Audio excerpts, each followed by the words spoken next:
तो जानकारी ये मिल रही है कि ये बेरूत का बशुरा इलाका है जहां पर इस भीषण अटैक को अंजाम दिया गया है और दावा ये किया गया है इजराइल की तरफ से कि इमारत में हिजबुल्लाह के लड़ाके छिपे थे। आईडीएफ ने पूरी इमारत को उड़ा दिया है। ये देखिए तस्वीरें अलग अलग एंगल से ली गई। ये तस्वीरें बता रही हैं कि यह हमला कितना भीषण था।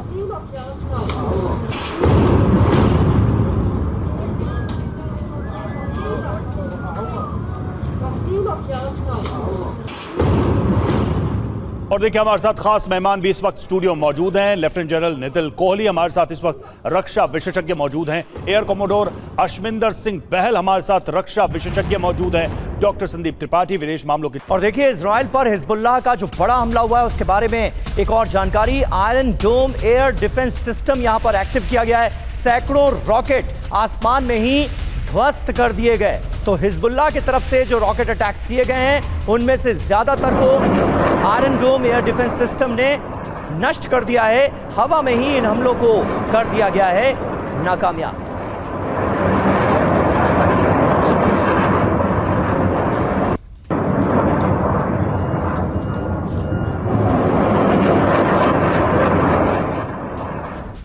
और ईरान का लेटेस्ट मिसाइलों से भी हमला हो रहा है। हज कासिम मिसाइलों से हमले किए गए। इजराइल के शहरों पर मिसाइलें दागी गई है। अमेरिकी सैन्य ठिकानों पर भी मिसाइल से अटैक।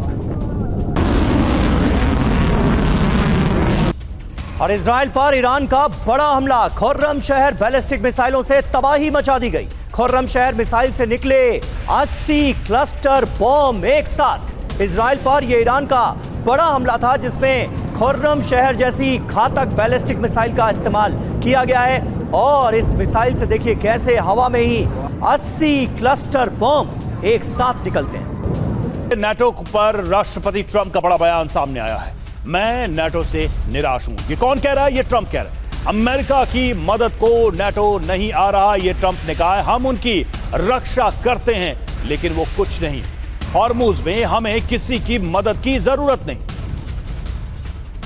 तो नाटो से पूरी तरह से निराश नजर आ रहे हैं डोनाल्ड ट्रंप, क्योंकि कोई भी नाटो देश उनके बुलावे के बाद, उनकी अपील के बाद हॉर्मुज स्ट्रेट में मदद के लिए आगे नहीं आया। क्या ईरान ने ट्रंप को फंसा दिया है? 8 बड़ी बातें अब आपके सामने रखने जा रहे हैं। पहला, 19 दिन में ट्रंप के मुताबिक इस जंग के नतीजे नहीं निकले। दूसरा, ईरान में सत्ता परिवर्तन का जो टारगेट था वो तो अधूरा रह गया। तीसरा, ईरानी जनता का सत्ता के खिलाफ कोई विद्रोह देखने को नहीं मिल रहा है। चौथा, परमाणु कार्यक्रम की डील पर भी कोई नतीजा नहीं निकला है। और साथ ही सहयोगी नाटो ने भी ट्रंप का साथ छोड़ दिया। खुद ये बात ट्रंप कहते नजर आ रहे हैं। छठा यह कि जापान, साउथ कोरिया, चीन ने भी कोई मदद नहीं की। सातवां, ईरान जंग के खिलाफ अमेरिका में भी विद्रोह हो रहा है। आठवां, आर्थिक बोझ। 6 दिन के युद्ध में 1 लाख करोड़ का खर्च हुआ है, यानी कि ये खर्च भी बढ़ता जा रहा है और दूसरी तरफ कोई साथ आता नजर नहीं आता।